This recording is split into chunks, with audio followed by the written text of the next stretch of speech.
Okay, welcome to Comic Book Radio, everybody. This is episode 83.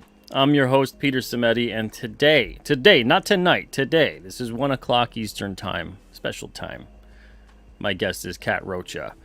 And we're going to be talking about indie horror, creative freedom, cryptids, a lot of cool, fun stuff, I think. If you don't think so, I don't know why you're here, but okay. You're welcome to stay anyway, and thank you for being here. Speaking of which, we got iMega Arts. What's up? Thanks for being here, iMega.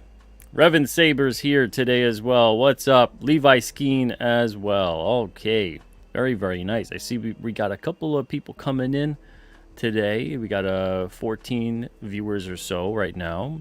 And as you guys come in, feel free to say hello. Before we do begin, I just want to let you guys know, if you're waiting on Alternaween, if you're waiting on other things that are in stock that are shipping out, everything's getting shipped out within the next couple of days. I'm like 80% done with Alternaween fulfillment. So you're definitely going to have them in time for Halloween. Definitely. And yeah. Hey, Golden Tree TV, what's up? All right. Thank you for being here. Okay, so without further ado, let's bring her on. It's the woman of the hour, Kat ROCHA. How's it going, Hello, Kat? Thank you for having me. It's Oh, going thank great. you for being here. Definitely. And I do have to say thank you for doing the Alternaween promotions things. Oh, yeah. I love the fact that you're giving an alternative for kids. Kids want candy, of course, but you know what? They need good reading material too, and it's Absolutely. amazing the lack of that for kids. So thank you for offering that. Oh, no problem at all. And I'm glad that we got so many people this year. Almost 3,000 books shipped out to about almost 60 people, which is great. So I can only imagine how many trick-or-treaters out there this year are going to be like, wow, a comic book. I would have loved it. Comics and candy when I was a kid, man. Oh man, no, I did it one year. Unfortunately, my neighborhood was not receptive to it. I have never had anybody. I had a kid actually whose parents made him give me the comic back. I was shocked. But you know what? I still love the program. I still love that you do it. So thank you. Thank you. I mean, it's great every year. We get dozens of people sending us the pictures of, the kids in the Halloween outfits with the comics, and it's awesome. And I can't wait till one year we get somebody talking about how their first comic book was an Alterna Comics comic on Halloween. That's going to be fun to hear that. That's going to be very fun. And it considering how old, kids are getting, you should be getting those messages soon. They should be getting into their teens now. This is our 5th year, so I'm expecting in about 5 more years or so, we're going to start having people out there getting into making comics, getting into being more apparent of what's going on within the indie comic scene and things like that, and seeking us out and being like, oh man, my first comic was on Alterna Comic on Halloween. So Exactly. yeah, it's really fun, and I'm glad that people out there can make this possible. Hey, what's up, Dr. Mask and Cole King? How's it going? And James is here as well. What's up, James? Hi, everyone. Whoops, I am so sorry. I have no idea why my phone's going off. I thought I turned that off. Ooh, popular. Sorry about that. Sorry. Scandalous. Anyway. Busy.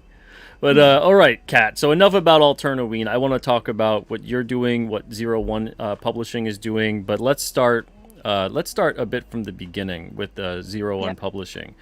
How long have you guys been around for, and what was the impetus for starting the company?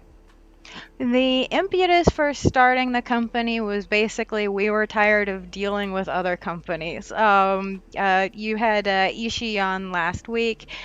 He and I got started in comics together in 2006 with our book Utopia. It's published by Bloodfire Studios at the time.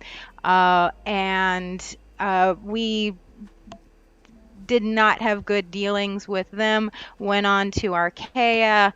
Archaea was absolutely fantastic to work with. and till they got bought out. And Yeah, when Boom they got Studios bought, bought them, right? prior to Boom buying them, Boom was actually very reasonable. Boom is like, you know what? We're just going to give you your rights back and send you on your merry way. And that was Oh, good. perfectly fine. So I have nothing bad to say about Boom. It was the, what was it? Kaneko, I think was the name Oh, of so the they, parent I company. wasn't aware that they had a previous corporate buyer. Hmm? Wow, Oh, they had a previous yeah, oh, corporate buyer, and yeah. then they sold It them to was Boom. a Then, oh, okay. it was it it was the company that owned Devil's Due. So technically it was Devil's Oh, Due bought okay. Archaea as a subsidiary, but it's that whole chain of companies that ultimately lead to they're owned by Hollywood trying to farm for IPs. And I get that. But just that was an awful experience, and Wow. Ishii and I have gone on length on how basically at the end of the day they owed us money, but we didn't have the means to go after them for it. So when Boom bought things, it's like, here's your handshake, here's your rights back, send you on your way. And you know what, that was fine. And we're like, we're not going to do this anymore. And so we started 01 Publishing, and we filed our paperwork in 2011 and have just been hitting the ground running and have been going ever since. That's great. So Congratulations to you. Wow, man. 12 thank years? you. Yeah. Oh my God, it has been that long. Jeez. But yeah, basically the whole reason why we founded our company was because we we ourselves didn't want to get screwed again, and B, we wanted to help creators get their product out there. We wanted to get out good product and keep up quality, but also, as our motto says, there is no safe space. We didn't want to shy away from subject matters that may be, uncomfortable. I mean, of course, within good taste. But so many times we've heard creators say, "Oh, well, they didn't want my book because because they had a male protagonist. Oh, they didn't want my book because I had this or that." And it's like, no, if we want creators to be able to put their stuff out there. And I'm going to say something real quick that's going to be controversial, Okay. and and you may or may not agree with me on this. Okay. All you creators out there, you don't need a publisher. Oh, I say that And all the time. okay, very cool. Yes, I you don't. 100% agree. Yeah, you don't need a publisher. You are paying the publisher to do the things that you either don't want to do or don't have the means to do. Because I understand promoting yourself is scary. So, that's why you pay a publisher, is to promote you and get you out there and do all the hard work that needs to go into it besides creating the book. So, I just have to say that because that's a big thing for people to understand nowadays. Absolutely. Yeah, I say that all the time. I'd be the biggest hypocrite in the world to say you do need one. And I know I'm a publisher, Hmm. but I'd be the biggest hypocrite to say that because I didn't need one. So I didn't Yep. need me Hmm. to publish my work. I never worked for a publisher with my own stuff. It just kind of grew out of necessity of learning all these different facets of what to do within the industry and the art form and everything else. And I was just driven to do that. And if you're driven to do the same thing, you Hmm. can also do it. It takes time, it takes effort, it takes money, it takes, all those different types of things, and a little bit of luck. That helps. Hmm. But anyone could do it. Anyone could do it. You don't need somebody to validate your work or go through a publisher or even go through at this day and age even go through a distributor or a retailer. If No. you've got the know-how, the drive, Well, if you're willing to learn, if you're willing to especially humble yourself to your audience and be like, look, you guys are going to help me direct how I can run my business better. If you're willing to do that, then you can absolutely succeed, and many people exactly. have. yeah, it's good to hear that. It's good to hear that from another One a moment, fellow my publisher. computer is being silly. Oh, no problem. Technology. Well, I think it's important for people to know that. Can you check the... There we go. Perfect. We are having all sorts of gremlins today. But no, you're absolutely correct. Like, these two books, Case File Arkham 1 and 2, they were promoted entirely through Kickstarter, funded through Kickstarter, and then they're distributed through Amazon. They've never gone through Diamond. They've never gone through any other means. And this book, no, I'm sorry, this book is on its second printing now. So yeah, and it's entirely by word of mouth and by doing those Kickstarters. And our latest book, Boobs of Steel, is entirely on Amazon. We didn't even do a Kickstarter for it. And Oh, it's just, been going off like gangbusters. So no, as you can do it yourself. absolutely. Yeah, and the only reason that you should, like what Kat was talking about, if you're out there and you're a creator and you're listening, the only reason you should really seek out a publisher is because you're in a position where you don't know how to do those things. You're not comfortable maybe with doing those things, or you're not able to do those things that a publisher could do for you. But Hmm. I will say that not every publisher is built the same. So be No. careful and watch out for those deals, because you don't want to end up signing away your ability to leave a bad deal just in case. Hmm. So yeah, there's a lot of creators I know. It's unfortunate, but publishers will rob them blind in terms of their rights, and then if they want to get out of the deal, it's like, okay, well, well, you owe us this, that, and the other thing, and if you want to buy out, to own what you've created, this big chunk of it is also there too. And unfortunately, even at the indie level, a lot of creators get screwed, because I know a lot of people that think they hear independent publisher and they automatically assume they're all 100% creator owned, and that the Hmm. creator retains their rights, and that's just not the case. So be careful. Yes, definitely be careful. Read everything and make sure you understand it, because legalese is a nightmare sometimes. So, Absolutely, absolutely. And Dr. Mask, I think you're referencing Boobs of Steel. Is that maybe what the book you're talking about? But Case File Arkham also, those are good too. yes. Yeah, check them all out. And you can go to 01publishing.com, right? You guys sell them Hmm. direct too? Correct. Yes, we sell them direct and they're on Amazon. So, There you go. check it out today. So for you, I really want to talk specifically about horror Hmm. with you. That seems Yes. to be one of your fortes. Yeah. So as far as horror goes, what spurred your love of that, in terms of what spurred your love for horror and fiction in comics, as far as that goes, towards that medium? What kicked it all off? Well, as far as horror goes, and go ahead, you can laugh at me. I don't care. R.L. Stein. Oh yeah, well, Yeah, Goosebumps is pretty solid. Goosebumps. Fear Street.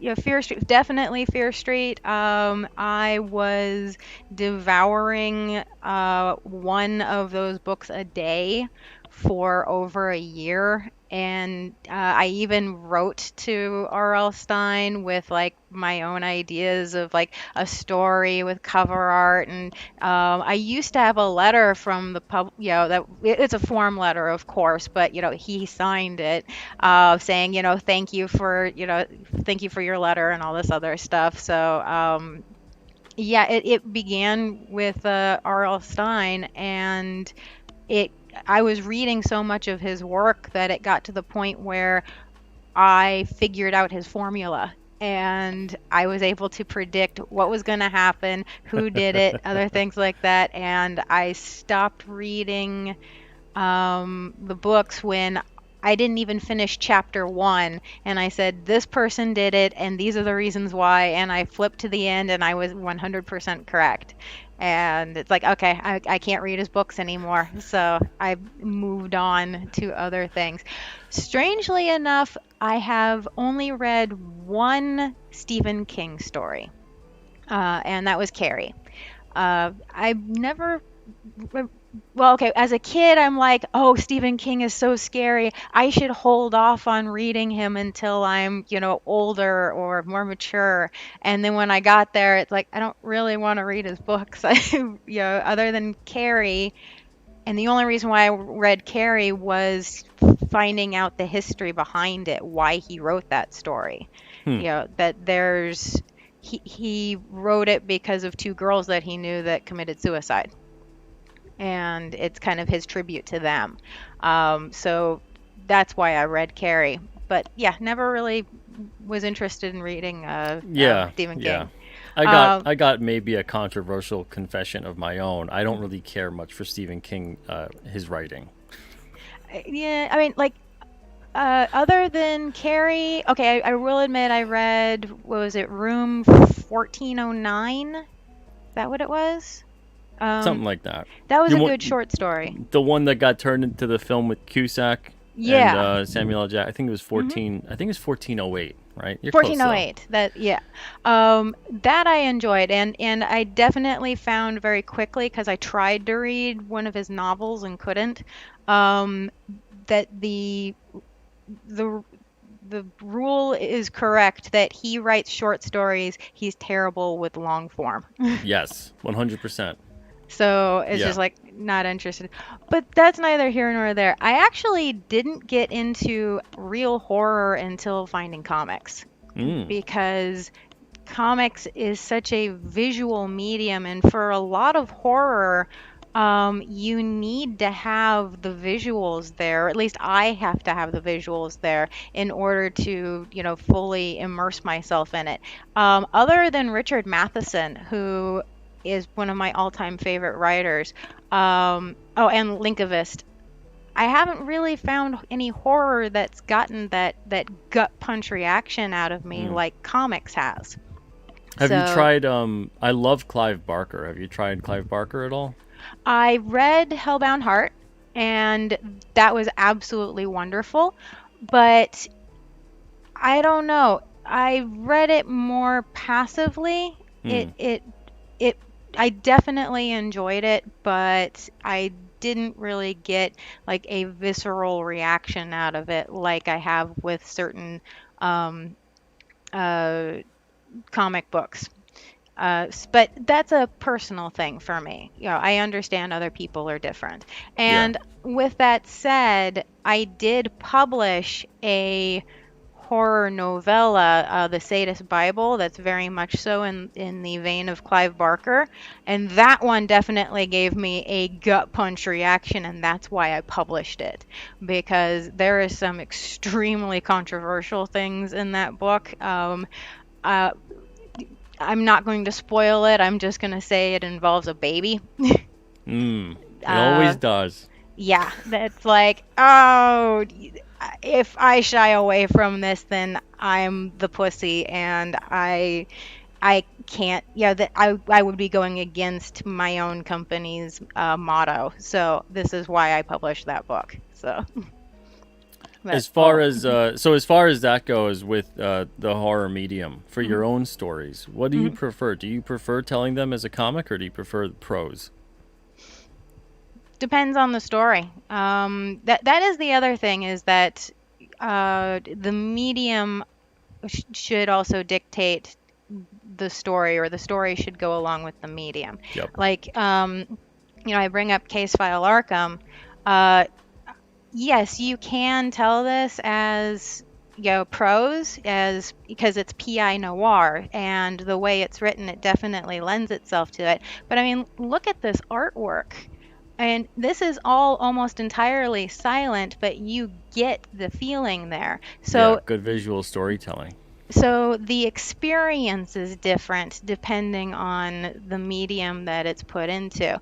A horror book that I have three different adaptations of is No Longer Human by, who's wrote that?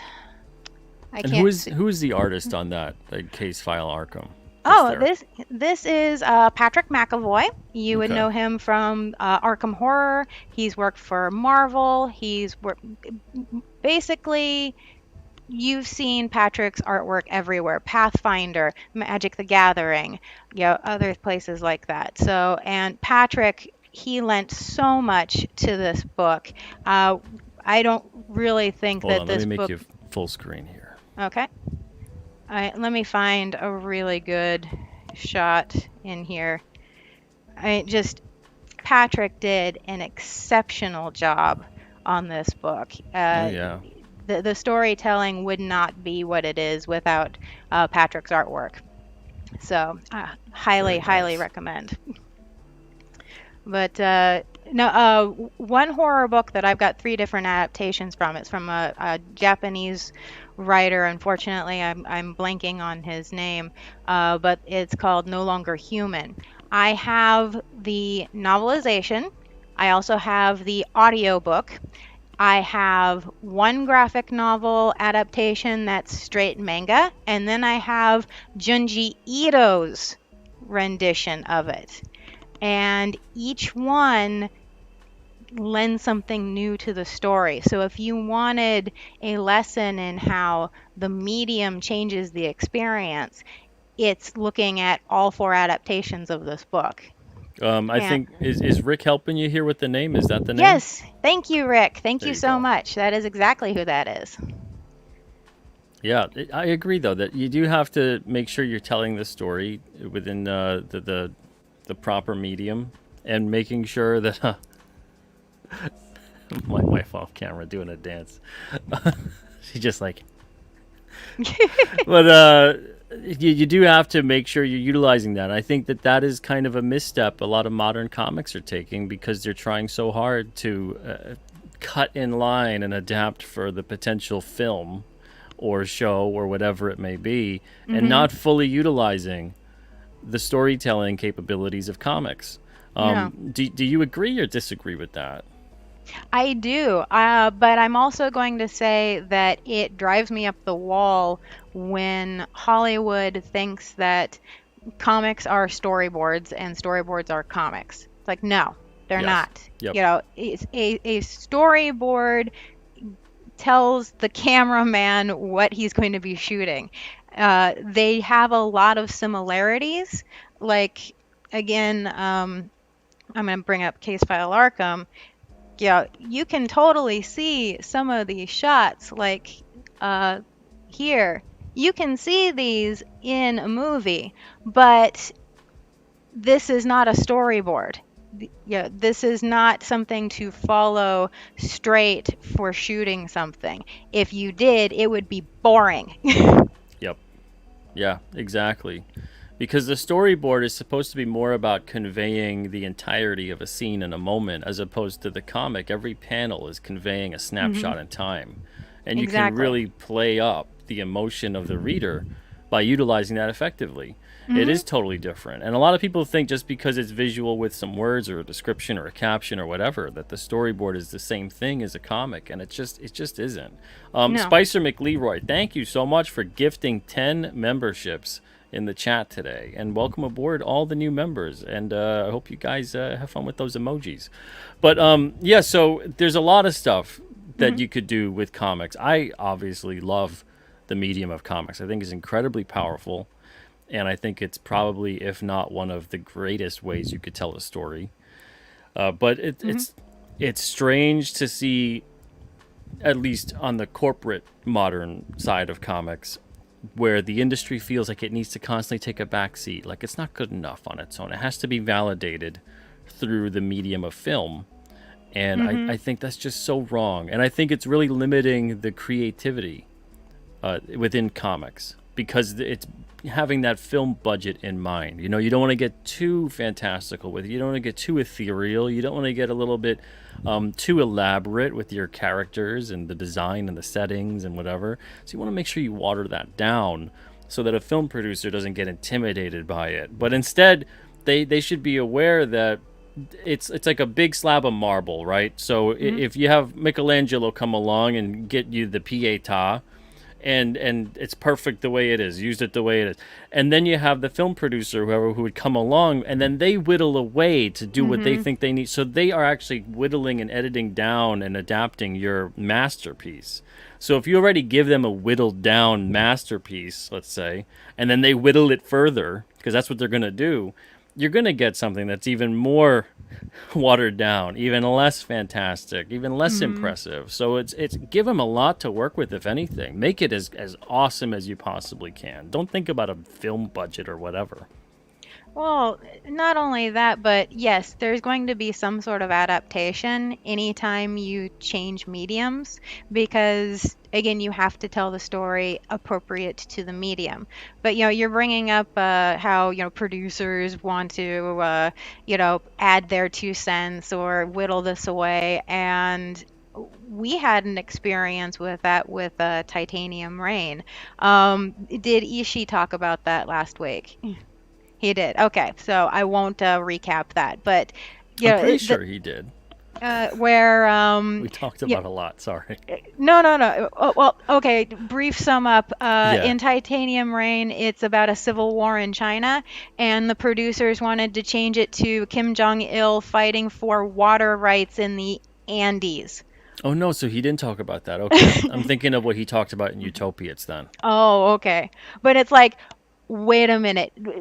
Have you looked at a map? Have you actually your idea of changing the plot doesn't make any sense. But you know what? If you pay me, we don't care. You can make your stupid movie and we're going to go off elsewhere. And they got weirded out by the fact that we didn't care that they were going to change the plot. It's like, yeah, pay us, don't care.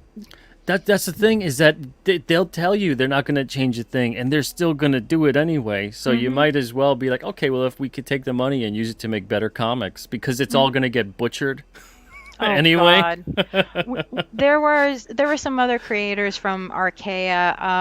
I don't want to say who because I don't know where they are in their lives right now, but they were approached by HBO to adapt their book, and it never happened. It never got put on screen, but by the end of the negotiations, they had no money up front, a promise to be on set if and when it ever got actually started to film, for the potential to say hi to the director.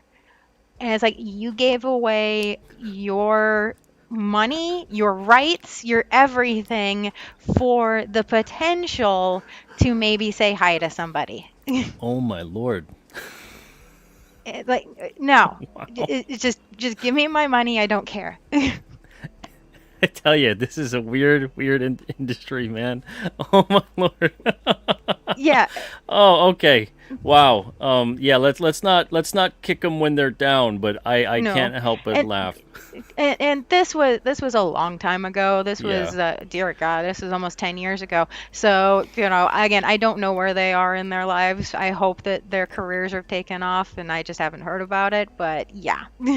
Wow. Wow. That's strange. Hmm. That's strange. So, yeah. Yeah. Marv has a question. Says it's a question for us both. It says horror, but slasher, supernatural, zombies, monsters, sci-fi. Which one do we prefer? What do you prefer in terms of subgenre for horror? I have a huge soft spot for haunted houses. As I mentioned, Richard Matheson is one of my favorite writers of all time. I have read Hell House 4 times. In fact, going so far as to like researching where he got some of his ideas from for the story and some of the real uh, awful houses that influenced that. Just if it's a haunted house, whether it's a good story about, oh, I can go on a rant about a really bad haunted house book if you wanted me to. But I love ghosts. I really do. I would say monsters, but with a sci-fi twist. I like conspiratorial horror. I like stuff where like there's something, there's the man behind the curtain factor. Like Like, cryptids? yeah, I love that, and then I also love the aspect of like of the Halloween movies. Halloween 3 is my Mm-hmm. favorite, and I know some people don't like that because they don't think it would have anything to do with Michael Myers. But in my mind, I go, well, that's the mask he got. He got like a Mm-hmm. prototype that drove him nuts. But alas. But I like the whole concept in Season of the Witch, and I watched that one way more than the rest of the Halloween series. Everything else, I can watch it depending on what it is. But nowadays, though, with a lot of CGI with the monster films, Mm-hmm. I kind of I balk a bit. But I love like the 70s, 80s, and even some of the early 90s horror, where there was a lot of practical effects and the makeup Mm-hmm. and the costumes. Great Oh, stuff. got a story for you. My parents went to high school with Craig Reardon, who did the steak on the countertop in Poltergeist. Nice. Yeah, he did that. He also did the woman with the three faces in the Battlestar Galactica movie. Wow. Wow. So, Small world. Look at that. hmm oh my, yeah, I love practical effects. Oh yeah. My stepmother worked on Power Rangers as their makeup and effects person. So, Oh no way. yeah. I bet she's got some fun stories. Oh my God, she does. That's great. Man, oh man. Let's see here.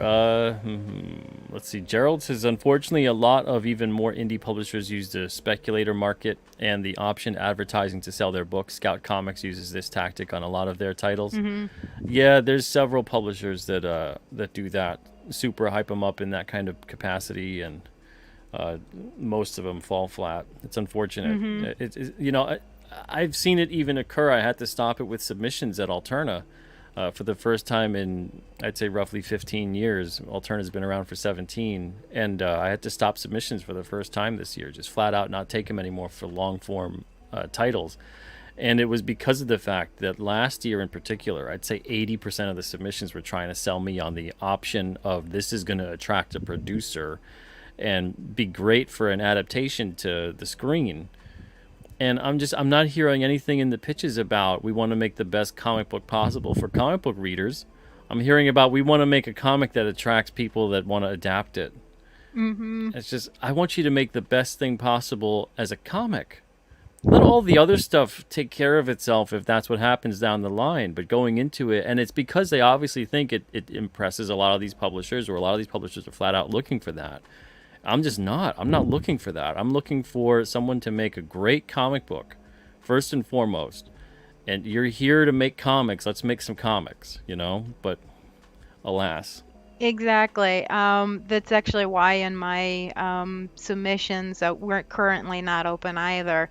But when I am accepting submissions, I tell people, no, give me first your elevator pitch, give me a one paragraph synopsis of your story, and then we'll go from there. I want to make sure you have a story, not a, oh, this is going to be the most awesomest thing ever, and we're gonna, make so much money. It's like, that's not what I'm in here for. If you can't tell me what your story is, I'm not interested. Yeah, yeah. I agree. There's a lot of that in terms of the way people pitch. It's even being shaped by Hollywood. It's being shaped by that Hollywood formula that has driven so much derivative stuff lately, because they'll take this and the other thing, and it's like the mix of the both. And that relies upon you having this thing based on these two other things, which means that hmm those things, this is not original in any aspect whatsoever. Everyone's influenced by something, so I get Yes. that. But it relies upon those two other things existing, and that's the direct inspiration for you. Not like you're being inspired by anything that's thematic in terms of the human experience, anything in terms of philosophy, in terms of history, in terms of potential for the future of what could happen. Your imagination isn't churning these things out, with your subconscious kind of driving the force, because you've got a lot of influences throughout your life. hmm Obviously, some of them will be pop culture. But to literally be like, it's like X-Men, take Superman and the X-Men, and then you get this. It's like that kind of crap. What are you talking about? And then on top of it, you got to have that person reliant upon understanding and knowing what those two things really even are. And then Mm-hmm. do they like that? So there's too many factors. Just explain what your story's about. Pretend Mm-hmm. nothing else exists. Just explain your story. And if you can't do that, chances are you just don't know your story at all. Exactly. And I do understand coming up with elevator pitches, coming up with, synopsis for your story is an art form in itself and it is a skill.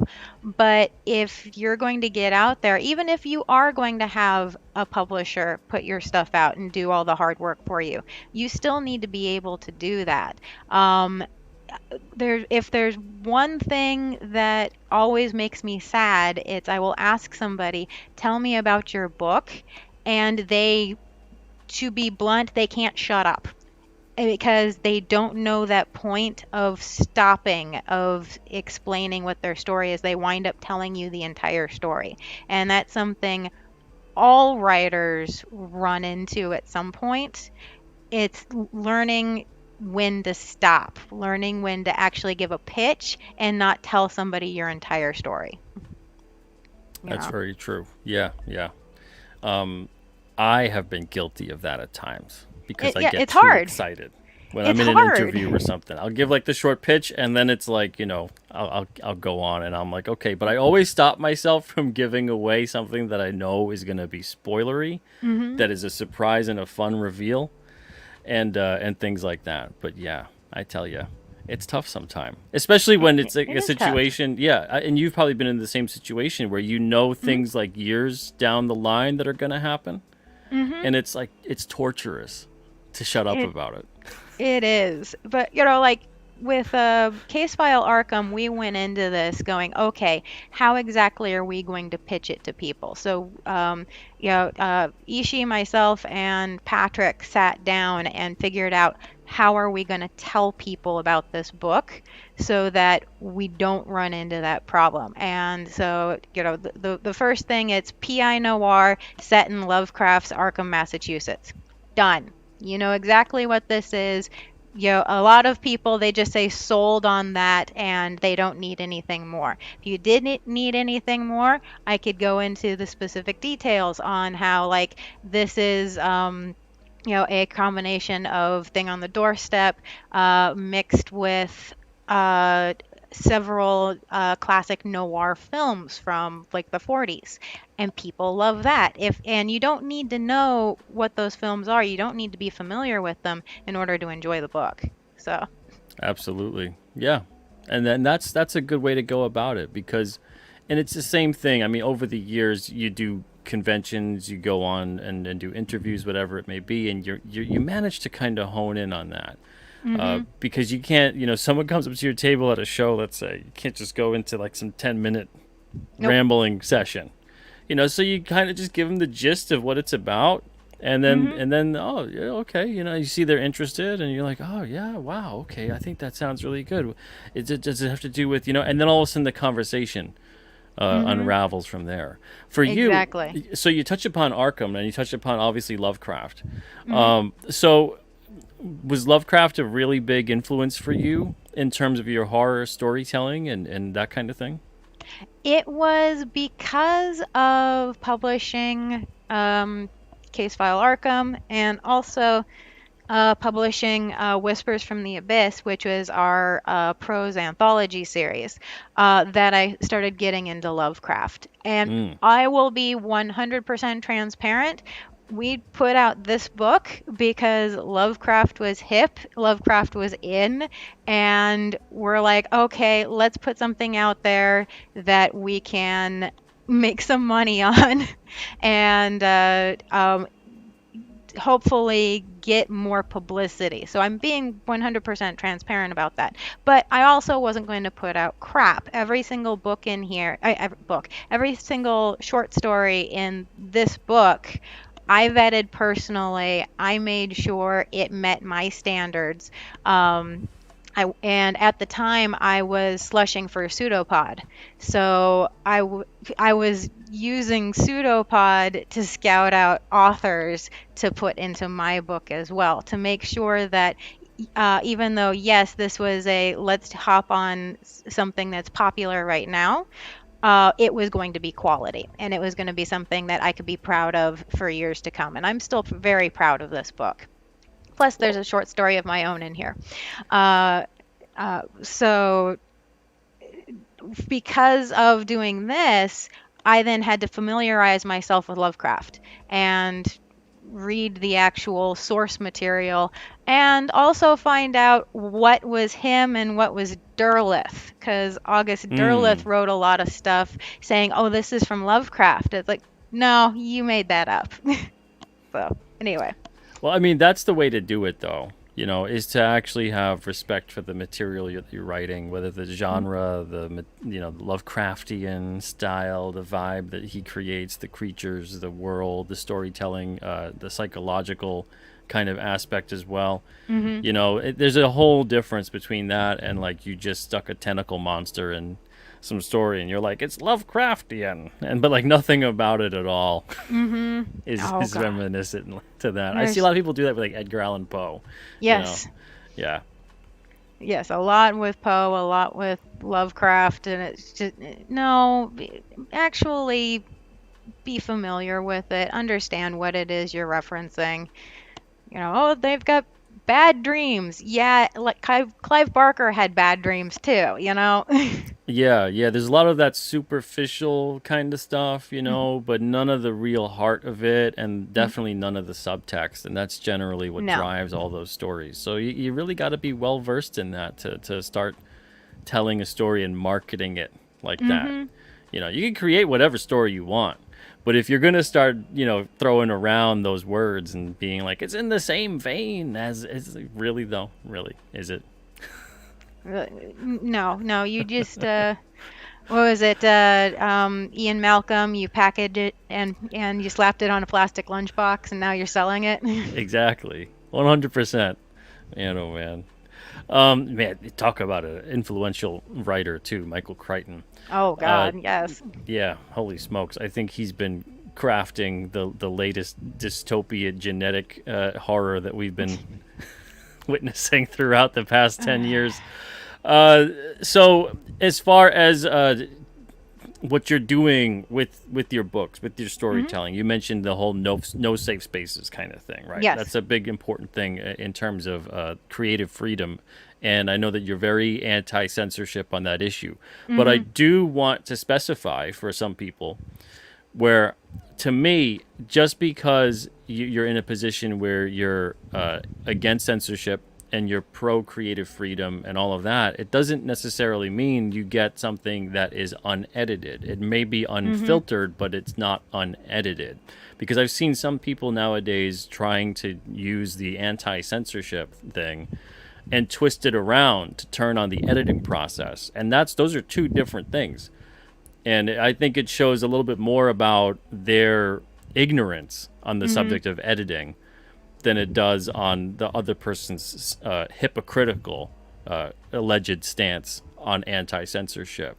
What are your thoughts about that in terms of the editing process? Because you have edited a lot of stories Hmm. while still being pro creative freedom, anti-censorship.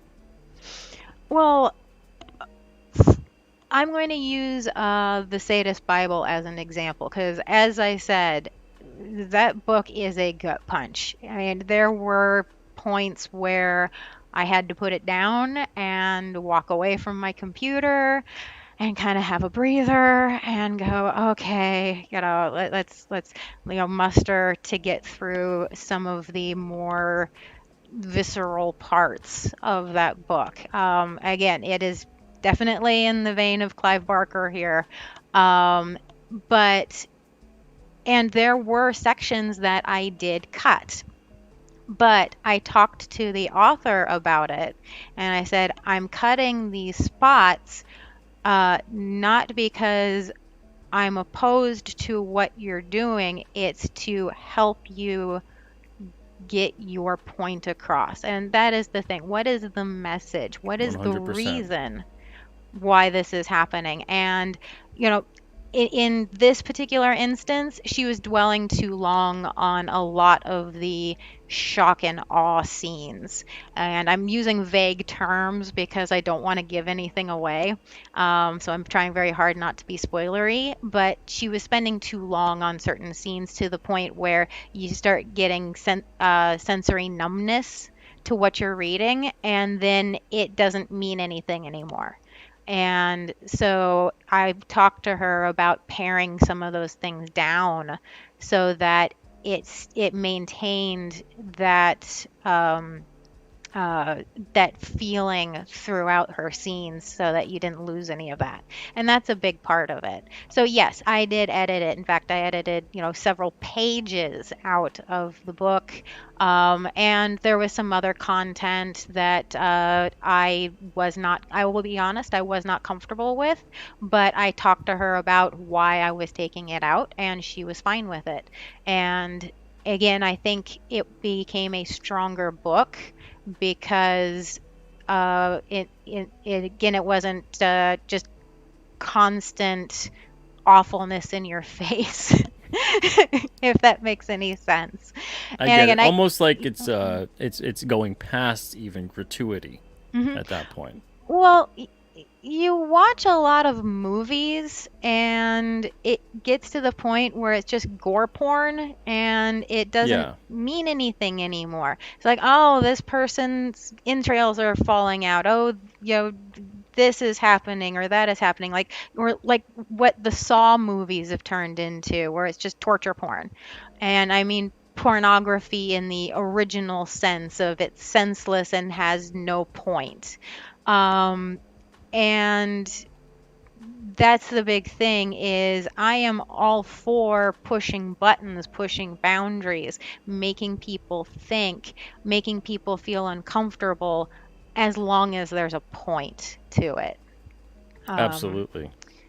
Yeah, yeah. this is a good point by 40% Zed. It says editing for a modern audience in quotes says is 100% censorship. Editing for clarity, pacing, etc. is not.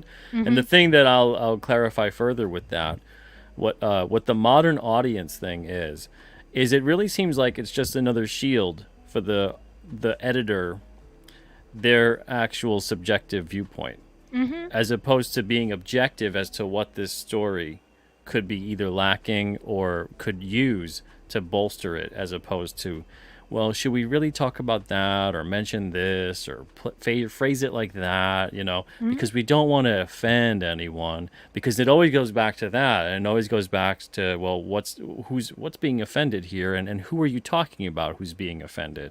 This Mhm. like imaginary individual or group of people that are being offended by such a thing. Instead of focusing on who is this for, is this what the reader who will read this book, is this beneficial to them, is this benefiting the story? Exactly. Again, I always try to aim for keeping the artistic integrity of what the author is intending when editing. We were at a book signing a couple of years ago, and there was an author. He had just put out his first book. It was a children's book, and he was telling the story of how this book had gotten picked up by the publisher. And we were talking earlier about how people are aiming for that movie IP, what's going to be picked up Hmm. by the movies. And he had written this story for his little boy.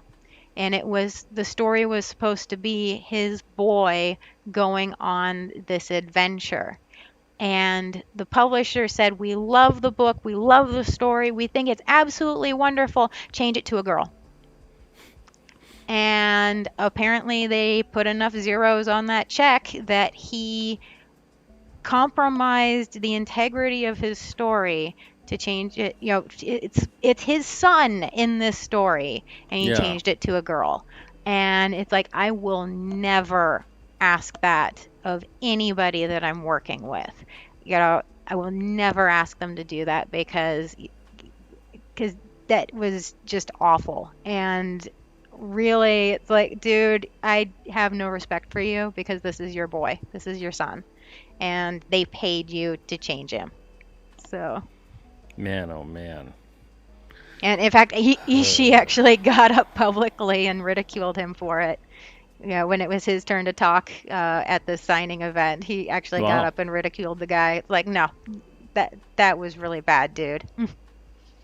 But That's something that we see happen time and time again, and has managed to even. I'm going to draw back from what I was going to say there. It's going to derail the whole okay, conversation. okay, no problem. Yeah, But we do see we it are all happen. over the place. I'm sure that those could probably read my mind at home, and you probably could too. Yeah. But I'll refrain and go back to talking about the horror aspects of what Yes. you're pushing. Now, have you ever come across something?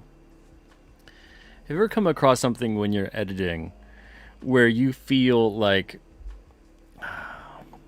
they're holding back?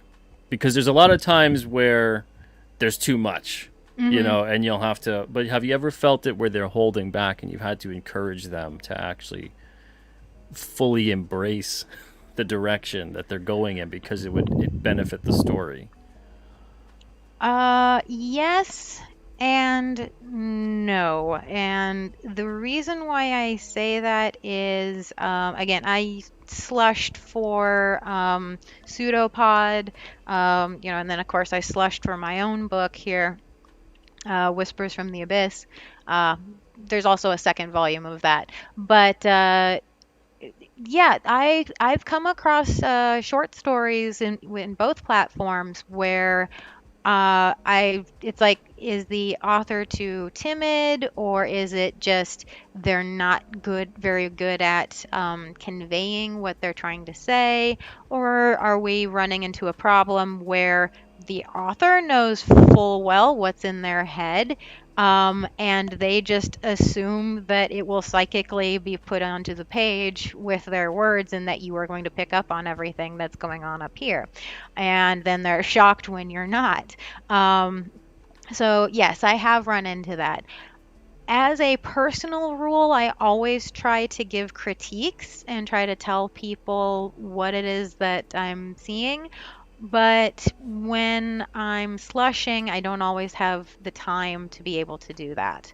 And so that is something that I do personally regret, not being able to Mm, tell each and every author, look, this is why you were rejected. This is why it's not a good fit, at least right now, because I don't want people to walk away with the, thank you, but no thanks feeling. Because how many budding authors out there get those rejections and they're yeah. they're so crushed they never go back to writing again. That happens so often.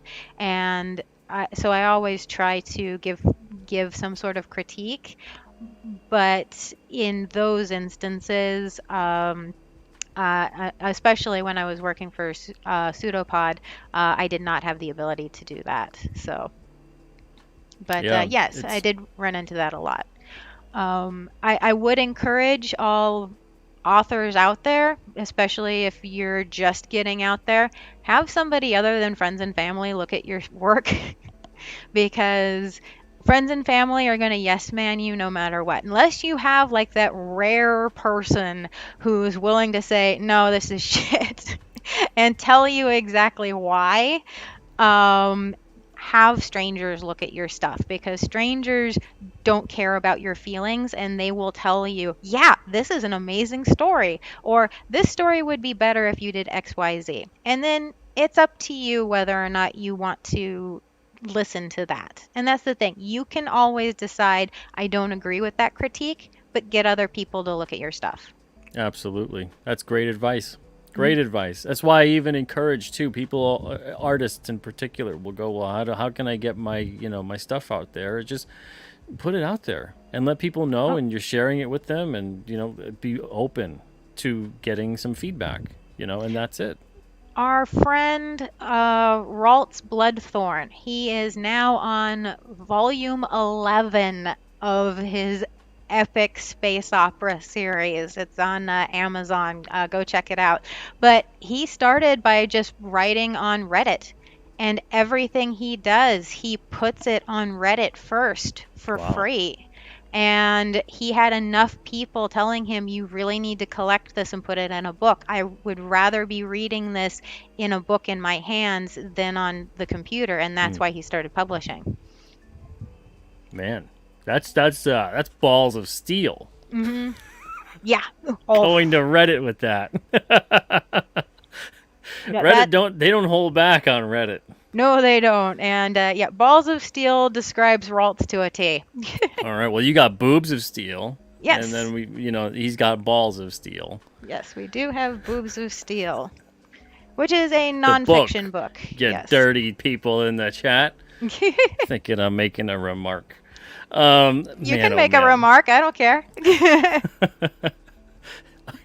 There's no good segue for this. So I want to talk about cryptids. Yes, cryptids. So as far as cryptids go, I love cryptids. I mean, I've got King Cryptid. That's the thing I'm going to be making for the rest of my life. We're funding issues 5 to 9 right now. The first 4 already out. Are you going to talk about the Chilean velociraptors? Well, the thing is with King Cryptid, I touch upon a couple of pre-existing cryptids. Mm-hmm. And some of them will show up, too, throughout the course of the series. But most of what's there is either inspired by cryptids that already exist or stuff that's just popping out of my head. So on some things I'll touch upon because there's so many cryptids. And it could be an easy paint-by-numbers book to just hop around and just insert various pre-existing cryptid into every single story. Mm-hmm. But I'm gonna take a back seat from doing that and do something more where I'm creating my own kind of characters that are either inspired by or a mix of or just something that's completely insane that people haven't seen before. And I want to test the theory of, am I creating something that's going to be manifested into the world at some point? Who knows? We'll see. But yeah, so I don't know if I'm going to touch upon that. We are going to leave the New England area eventually, probably stories for next year. I touch upon some of what happens on as to how that occurs. I touch upon that in issue 9, which is funding on the campaign for this year. But yeah, I'm really looking forward to leaving the area. There's so much in New England to talk about, but I can't have a cryptid book and not touch upon various other aspects of the Earth. And the character himself is about 500 or so years old, so we'll have flashback issues and all kinds of fun stuff. But yeah, so as far as cryptids go for you, where did that stem from in terms of getting into that? Was Bigfoot your first experience down that path, or was it a different cryptid? Actually, it was Nessie for me. As a kid, I was always fascinated with Nessie, and then I found out about Champ, and then I found about Ishi, not my husband, a different Ishi. Wow. And just these water plesiosaurs that supposedly are everywhere. And then I was really freaking bored at my last job. I was so bored. So I just started researching, and I started with water cryptids. Again, starting with Nessie, Ishi, Champ, all of the Ogopogo. Yep, Ogopogo. Yeah, basically all of the ones that are in all of the lakes throughout New England, through the East Coast, going into Canada. And then from there I went into the dinosaur sightings. By the way, have you looked into the brontosaur of the Congo? That would be a good story to look into, especially the guy who did an entire Kickstarter to go down there. Have you heard about this? No. He raised millions to go down there to find this brontosaur. I forget what they were calling it, but it's basically a brontosaur in the Congo. And he was telling people that he was going to guarantee that he was going to find all these different plants and animals that nobody had ever found before. And if you pledged a certain amount of money, that he was going to name it after you. And then he just disappeared off the planet. Yeah, with all this money, and people are like, "Well, where's the plant you're gonna name after me?" It's like, you guys are morons. Oh But boy. I think even 60 Minutes did an entire episode on this guy, so that might be a good thing to research. But yeah, the dinosaur sightings around the world are interesting. I mentioned the Chilean velociraptors because that's a very interesting story. I swear the guy was drunk, and that's why he thought they were velociraptors. I think they were. God, what is it? I think they were emu actually, but basically like an entire herd of these bipeds ran past his family's car, and one of them even like sidekicked it. And there's a dent in the car. There's evidence that it got hit by something. And even the family who were scared out of their wits are like, yeah, these things attacked us in the dark. They don't know what they are, but the description is that they're velociraptors. There's several real things that could have been. Exactly. I wonder what made them think Velociraptor. Uh, the you read the description the guy gives, and this was right after Jurassic Park came out, so Okay. I think he was influenced by it. But yeah, basically, I went from water cryptids to dinosaurs, and then from there, I started to get into um, Bigfoot, the stink ape, and the third one that's there, and try to figure out how those stories bled into each other, because the stink ape and the other name, I'm trying to remember what it is, are probably the same creature by a different name. But it's different than Sasquatch, or it's different than Bigfoot. It's actually a different creature. It's weird. Yeah, yeah. There's a couple different reports in terms of what they look like, how their feet are shaped. Some of them are more like simian, where it's like a Hmm. recessed kind of thumb foot thing, and then others are more Yeah. like human style, where it's But yeah, it's always funny to me when I come across people that think that Bigfoot is just one thing, No. and they teleport all over the place, right? And that's and that theory. And now they could be some kind of interdimensional being or whatever that you're seeing phasing in and out. I've heard a really interesting theory that they could potentially be like the ghosts of Neanderthal or whatever Hmm. else it may be, That it's which would a also residual be haunting. yeah, it would be like that exactly, which would also lend credence to like that interdimensional kind of being where ghosts are basically that caught between dimensions and for a brief moment of time. But yeah, there's a lot of interesting things that are being seen and being reported. And even though there's that Patterson Gimlin film, I don't know. I'm still jury's out for me on that. I Hmm. still can't really believe that film. And it's a hell of a suit if it's a suit. And even though it's a pretty good shot, there's still just something about it that doesn't add up to me. I mean, just even the fact that they went out there too they were looking for Bigfoot, and then Yeah. basically found Bigfoot. Hmm. And I know they tried to then take the camera and track it or whatever, and then it disappeared or whatever that might have been. But I'm like, I don't know. I'm more believing all of the stories that have been said over time. I don't believe every single story, but people Hmm. are seeing something, and there's a lot of stuff to be reported about. And especially, it's not just recent stuff either. It's been reported for a very long time, seeing these kinds of creatures. Uh, do you do you think that it's potentially some kind of missing link evolution thing, or do you think that they're a race entirely to themselves? I'm not sure, honestly. And it's because there isn't enough, um, what I would call verifiable or quality evidence. I know that Mm, sounds weird because almost everything that we have is circumstantial reports from people, eyewitness accounts. But you know what? There's a lot of UFO stories that are based on the same things. Um, I think. the biggest problem is that there have been too many shysters when it Yeah. comes to Sasquatch, Bigfoot, all of the big apes wandering around. There's been too many shysters, so that if there was real footprints, if there was real evidence, it unfortunately is just part of the shuffle of all the crap. Yep. And there's nothing contemporary that's come out that gives me evidence. So I'm really not sure. There's Yeah. not enough information. All I know is that too many people have said that they've seen them.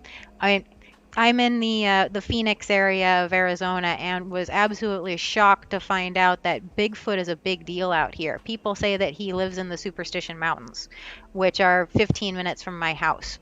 Hmm. So, and people swear they've seen him out there. So I can't discount that people have seen something. There's just not enough evidence to say, is he a missing link? Is it another species? Is it extra dimensional? We don't know. Yeah. Yeah. Very true. That's the thing too with this. There's so much inconclusive stuff, and that even if there was conclusive evidence, Hmm.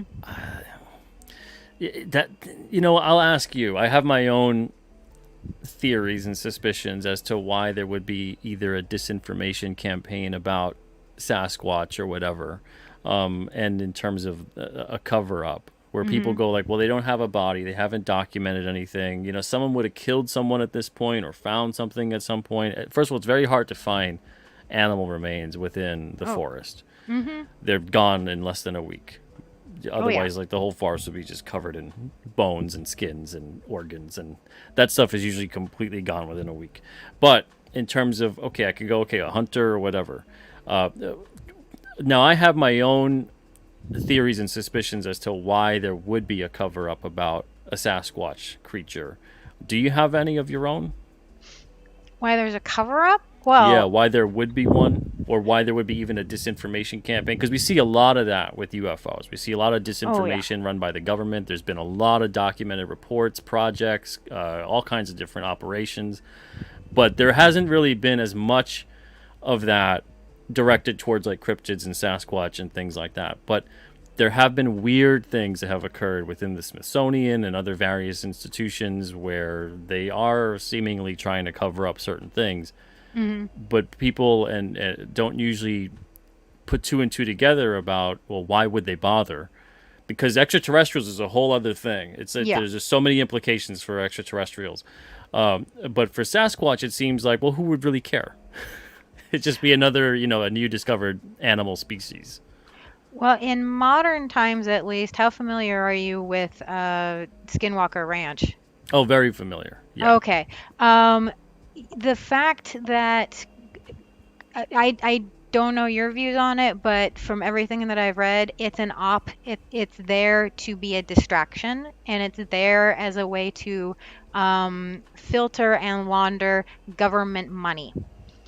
And unfortunately, they've gotten some big name people who fully believe that it's a nexus point for weirdness. And from everything that I can tell, no, it's a distraction. It's a means to attempt to be bread and circuses to the masses to say, hey, look, there's something, interesting over here. Look over here, look over here. And again, if you look at the financial evidence, it's a way for people to launder government funds for their own purposes, and that's not a joke. There's evidence to Oh show yeah, that there's a that's lot of what was stuff happening. with just kind of privatizing it through Hmm. Robert Bigelow, and then Bigelow sold it to Brandon Fugel, Hmm. and everything that they keep doing with and it seems like there's some stuff that it's like, just blow up the damn mesa already, Yeah, just dynamite exactly. that thing and see what the hell's in there. And if there's something in there, then there's something in there, and if Hmm. not, but you're never going to get to it with drilling or whatever it may be. No. And there's a couple theories I have as to what that is. That definitely is one of them, in terms of it's being, there's something being buried, manipulated, whatever it is, Hmm. and obviously certain things are being done where, and if the weirdness is there at all, I think a Yeah. lot of the weirdness is stemming from the government knows these kinds of areas are this way and have these kinds of histories, and they're they're doing something there, whether it's a government group or a group that is associated with the government or an offshoot or whatever it may be. But as far as the Sasquatch thing goes, what are your possible reasons as to thinking that it might be a disinformation campaign or a cover-up involved? Like, let's saying that they exist, they truly are out there.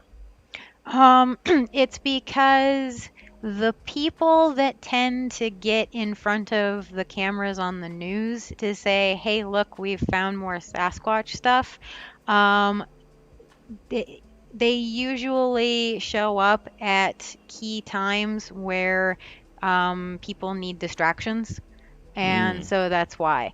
Um, like uh, God, I'm trying to remember what all was going on. I just remember there was an incident where some kids had like found a dead deer and had like strewn the body parts all over the place, Mm. and then filmed it in shaky Blair Witch Cam. And they were claiming that this was done by a Sasquatch, or this was done by Bigfoot or whatever, and or were they claiming that it was the carcass of a Bigfoot? It was something like that.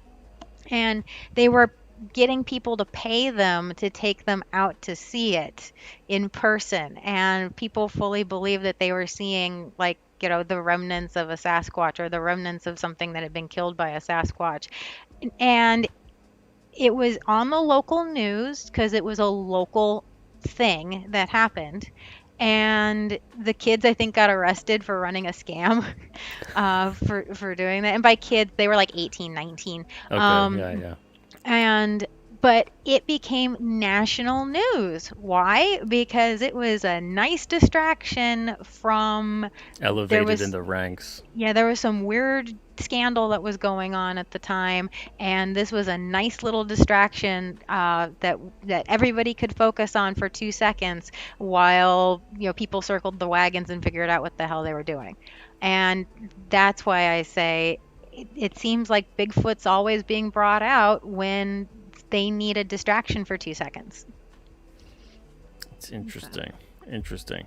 That kind of seems to happen a lot with the paranormal in general. mhm, And it's a shame because there's something going on. There's mhm. something absolutely going on across the board with a lot of different things. But part of, Oh, I think, that disinformation campaign is to kind of bring it out, make it like do the dog and pony show, even the whole thing we're seeing right now with like the UAP congressional hearings and things mhm. like that. And I still, some people think like David Grush is a legitimate whistleblower. I still don't know. His body language is funky to me. It doesn't really add up. And then he comes across to me like somebody who is like he's been set out purposefully to be like, there's this, there's that, the other thing. I can't talk about any of that because so much of it's classified, but I'll Mhm. discuss it privately with whoever. And it's like, so you're letting people know. It's kind of like when you're saying you're on the, we have all this evidence that points us to this individual. We know who the serial killer is, blah blah blah. And you go on like national TV and you say that. It's like, you freaking idiot. Now that person is going to cover their tracks and be even more careful than ever before, where you should just let them know you don't really know what's going on. I have no idea. And then you can Mhm. actually go in there and get to these places. So why don't you instead contact people within the government privately so they can show up and surprise these locations before you give them like 3 months advance notice to get moving? Mhm. So all of that is just like, what's that about? But yeah, so there's a lot of stuff I think that's going on within our own system, but I also think there's a lot of stuff that's going on without. Now, that doesn't mean that Mhm. obviously every single report is obviously being truthfully told. I think, like No. you said, there's some people that are just, they want attention or they want whatever, some fame, fortune out of it. But it all goes into distracting. Because if even there's just one legitimate thing that's occurred and there's a million that are, bullshit, that one legitimate claim is whew, that's a doozy. Have you done much research into the spiritualism movement, specifically around turn of the century? Oh yeah, yeah. The whole like the New Age consciousness, etc. All that. Oh, like the Society of Psychical Research, Oh yep, which I yeah, believe is still around. yep. And what gets me is I love that we had such a society at some point that was going around and saying, okay, is this real? Is this not? Is this actual phenomena that we are experiencing? We may not understand it, but is it real or is it a shyster? The problem is that even, back then, they weren't using the scientific method every single time to vet some of these occurrences.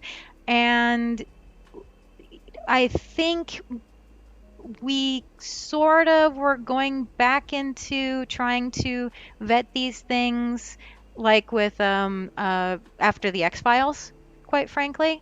Hmm. But even then, we don't have reliable people who are going and looking at these things and actually, at the very least, saying, is this phenomena that we can understand, or is this something new? We don't have to even label it yet, just, is it new? And we really need people to be able to do that, to be able to determine, is this something that we understand or is it not? Yeah, I agree. There's some things, and I'm going to talk about this next week. I actually Mhm. have on the 10th. I have Dr. Simeon Hine, who does a lot of different things in terms of cryptids, interdimensionality, dark matter. He's very well researched, and I have a lot of questions for him on this subject. But and he'll be on, like I said, next week on the 10th.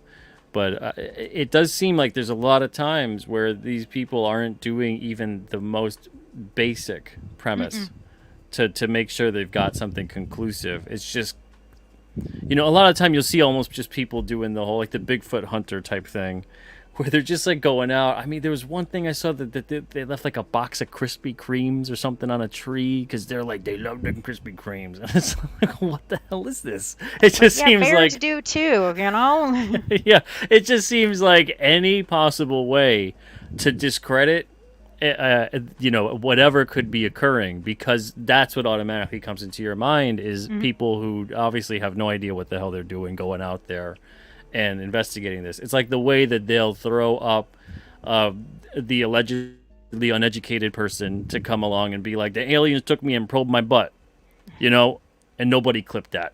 But instead of talking to the mass amount of people who are in credible situations reporting upon these things, various people within the military that are seeing Mhm. certain things, pilots, all these kinds of other Oh, people within certain, that are seeing things, but they don't necessarily want to talk to them. They just want to talk to the local yokel who's like, something was in the sky, took me up on the ship, and then dropped me off a day later. yeah, and you mentioned military. We had friends in the Navy who, a decade before all this stuff about the flying Tic Tacs came out, they were telling us, it's like, yeah, we saw that. I was on ship, I saw it. And it's like, okay, you're in the military, you saw weird shit. That makes perfect sense. But none of us ever thought anything of it until all of a sudden it was on the news. Yeah, Like, yeah. whoa. Even within that, there's so many Mm. people that are reporting that that is actually a thing that has been created by Lockheed Martin. Mm-hmm. It's our own stuff that's reverse engineered from crash retrievals from decades ago. Mm-hmm. So it's more like, let's focus on the thing, the flying tic tac that's ours. And that's why they didn't consider it a national threat. Because why would they? It's ours. It's ours, and they were just flying around, and someone in the military saw it, didn't have real clearance to see it, and now they're just letting them run with it. Yep. Because otherwise, they're gonna have to admit, hey, that's our guys. Don't worry. Oh, that's Instead of happened focusing, before. yeah, it's happened many times, and instead of focusing on the origination of it, which is from a crash retrieval, and that's how they reverse engineered the tech, and don't Mm. want to talk about that. Even Yeah. NASA recently has come across and said that they don't have any data, any viable data to base the UFO stuff on. So they're obviously in a rebranding effort as well. They're Mm-hmm. ignoring like 70 years of research and thousands upon thousands of accounts and And investigations. and again, I swear a lot of this, unfortunately, is it's distraction, and they did not get the reaction that they were expecting. It was very obvious that when they did their disclosure, they were expecting people to go, "Oh my God!" And most of us are like, we've grown up watching movies and television with every permutation Yeah, you can we're possibly like, think of for please aliens. come down. And it's like, Bring okay, them well, where on. are they? Show them to us. Do they have big heads and go ack ack, or are they gonna like lay an egg in my chest, or like what? What are these things? Yeah, yeah. Are they basically us, but way more advanced? Are they some giant insect? What's going on? And honestly, at this point, they've painted a picture of the modern day world in such a fashion where I think most people are welcoming their alien overlords to finally reveal themselves. So I think a lot of people are just like, yeah, well, bring them on already. Hmm. Why so shy? Like, look, your disclosure sucked because you told us nothing to an audience that's already jaded, by aliens. Exactly. Yeah. Yeah. That's why it's strange. It really is. The attempts of it is very strange, but I love the letting your imagination run with it. Hmm. And the storytelling aspects of it are wonderful. But yeah, as far as looking into it deeper, like I want to believe. I do believe in some way, shape or form. Hmm. But in terms of the evidence being conclusive to make me have a concrete position on some of it, it's difficult. It really is.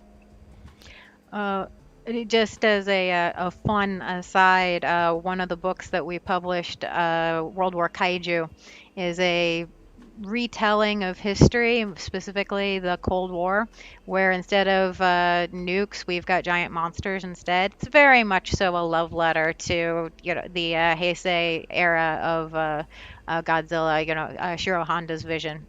But it's done in such a way as it's a reporter interviewing a G-man about his time with the Kaiju Task Force Mm. and everything that he saw, and what basically him doing full disclosure on all the stuff that was classified. And one of the scenes is first contact with aliens coming down, because the aliens have found that humans are making kaiju, and so they're coming down, and they speak in um, infomercials. It's an entire sales pitch trying to get humans to buy into the aliens plan. So, Oh, that's great. It reminds me of Explorers hmm, when they're talking to the aliens, and so much of what they say is just based on the TV yep, that they've been receiving signals. pretty much, yeah. Or like Transformers, the Yeah, Junkion. yeah, yep. Man, Kat, it's been a great conversation. Seriously, I really, really appreciate you being on today. Thank you so much. And everybody, too, here in the chat. Thank you guys for the conversation, for your questions, for your comments. Always appreciated. Thank you guys. And go check out 01publishing.com. The links are in the description of the show. Go even sign up. Do you still run your own YouTube? I've got that link in there Yes, as well. Okay, yes, yeah, we go we still subscribe. we still have the YouTube channel, and then we've got a secondary YouTube channel where we talk every week about comics, books, the writing process, and anything that's on our minds. Sounds great. Everybody, thank you guys again. Kat, thank you so much. Give my best to Ishi. And go check out everything 01 Publishing has to offer. Thank you guys again. And I will be on tomorrow night with Julius Freeman, tomorrow at 9 o'clock Eastern. I've got a bunch of guests slated for the rest of the week, for the rest of the month even. And slowly but surely filling up the rest of November as well. And I got to get Ishi back on for a UFO show. But everybody, take it easy. I'll be on tonight on John's Long Box at 8 o'clock Eastern. So catch me there, talking with him about anything and everything. We'll see. Have a wonderful afternoon, everybody. And if I don't see you tonight, I hope you guys have an even better tomorrow. See ya. Thank you for having me on. No problem. Thank you for being here. Mhm.